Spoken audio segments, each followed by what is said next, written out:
The Green Bay Packers are screwed. The future is starting to look bleak, and the Aaron Rodgers saga is coming to a crashing end. I mean, I didn't think he'd be playing in Green Bay this season, but hey, I guess he had one more depressing NFC Championship exit left in him. Why you gotta do me like that? But damn, it's gonna have to come in very dramatic fashion. Rodgers tested positive for COVID-19, which is completely normal. We've seen a ton of athletes test positive in the last year, but everyone was under the impression that Rodgers was vaccinated. When asked if he was vaxxed months ago, Rodgers said, "Yeah, I've been immunized." See, that is like your girlfriend asking if you cheated on her, and you're like, nah, I was with the boys on Saturday, even though you were piping some blonde on Friday night. So, naturally, Rodgers is going to get hell from everyone for lying, but not really lying. But it did lead to the Packers having to rely on backup Jordan Love in his absence. The guy that Green Bay drafted in the first round, despite having the reigning MVP on its team. Love, going up against the literal worst defense in the NFL, was, well, he was ass. He basically played like Jalen Hurts does every single week. He completed less than 60% of his passes, didn't throw for a ton of yards, and he made at least one turnover. Now, Jordan Love did throw a touchdown pass, but it was with Daniel Sorensen in coverage, which is basically the real-life equivalent of an unemployed dude just like bragging about having a day off. The Packers only lost by 6 and nearly did win if it wasn't for their special teams, which is really just a true testament to how disappointing the Chiefs are this year. But now Green Bay has a little bit more clarity for their big decision here in the future. Love likely won't get another shot to start this season, and a big offseason decision now looms with Rodgers due for a new deal. Who knows? Maybe Rodgers purposely got COVID, so the Packers could evaluate Love and now decide to give him an extension for $100 billion. Green Bay now sits in the unfortunate position with a second-year guy that maybe didn't progress as much as they had hoped for, and a superstar quarterback who hates his own team more than his parents, which in Rodgers' case is a lot.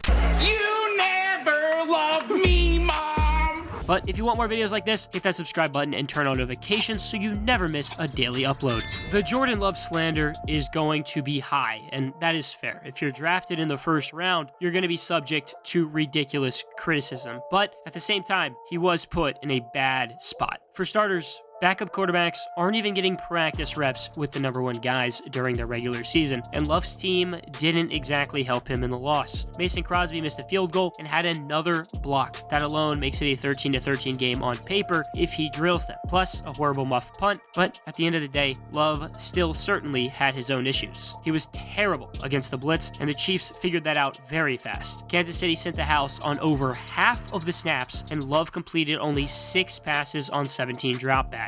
He was shockingly only sacked once, but he did have to run for his life all game. Luckily, his family was still able to see him make his first NFL start, although it was from the nosebleeds. I don't know how you let your starting quarterback's family sit in the bleeds for his first start, but in the Packers' defense, they're not used to their quarterback having his family to show up and support him. I know it's not going to happen, but the judgment does have to be reserved for a dude who just started his first game. Love even talked about how nerves messed him up on the first drive. He's only going to get better with time, and he was such a raw prospect coming out of Utah State. Love showed a ton of talent, had just absolutely gorgeous mechanics to go with a very, very strong arm. Plus, he's mobile, he's fast, and he can extend plays with his legs like he had to do way too often on Sunday. He was always going to be a sit-and-wait type of prospect, though. He didn't play top-tier defenses in the Mountain West. He needs to figure out how to beat teams with more than just his pure talent, and he has a lot of work to do when it comes to his decision-making. And honestly, who better to learn from than the anti-turnover machine himself, Aaron Rodgers. Rodgers has been as good as they come since he took over as a starting quarterback in 2008, but remember, he had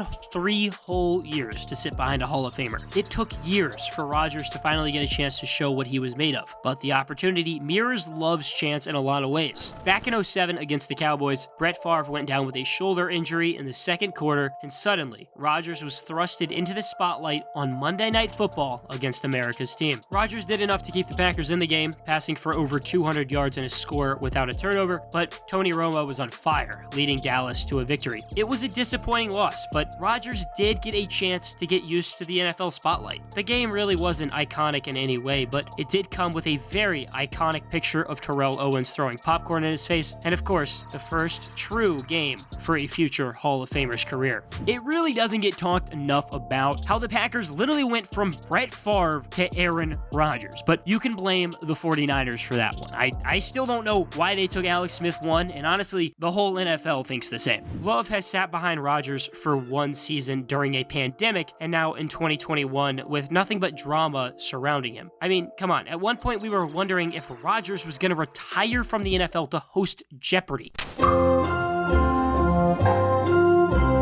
Drama seems to follow him on the football field and in his personal life. But either way, he's one of the best damn players in the league. He won a Super Bowl in his third year starting, and while he hasn't added another to his accomplishments, he has won MVP 3 times and has been ridiculously fun to watch. But when we look back on Aaron Rodgers' time in Green Bay, it is going to be a mystery as to how he only left with a single Super Bowl victory. The Packers have had good teams along with a top quarterback in the league, yet have 4 NFC Championship losses since that magical 2010 Super Bowl. Rodgers was at odds with former head coach Mike McCarthy for years before the team moved on to Matt LaFleur. And while that solved one problem, Rodgers and the Packers obviously haven't had a happy offseason, and for good reason. Rodgers doesn't want to be a lame duck quarterback. The Packers went out and drafted a different quarterback in the first round without telling him, and then said he was still the guy. That's like a girl going behind your back with one of her guy friends and just lying to you about it. Like, bro, she's already moved on. Rodgers wanted to be more involved in the franchise's moves and reportedly thought about retirement to host Jeopardy! Can we take a second to appreciate that would have been like the craziest retirement ever? Damn.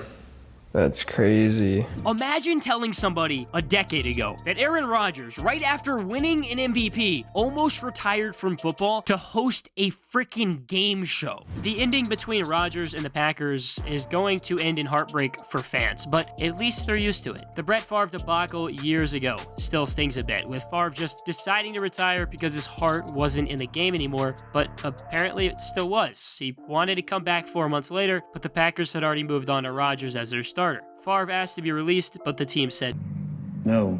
And all of a sudden, the Packers had a mess, leading to trading Favre away to the Jets. It's amazing how similar these two situations are. Both Favre and Rodgers wanted out, but the team said No. They both were extremely frustrated in their lack of voice in roster moves, and of course, they both had a first-round quarterback as their backup, who was obviously going to be the team's next starter. The Packers are like that one friend we all have, the one that's only been in a few relationships, but they've all lasted a really long time, and then they end in disaster, and everybody ends up hating each other.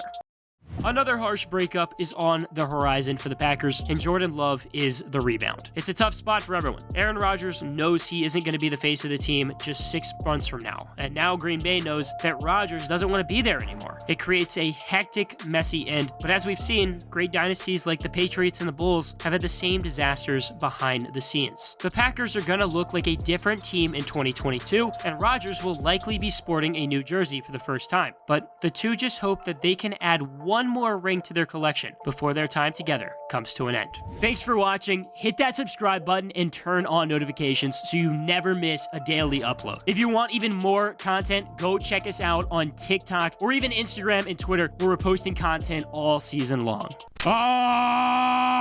That's suspicious.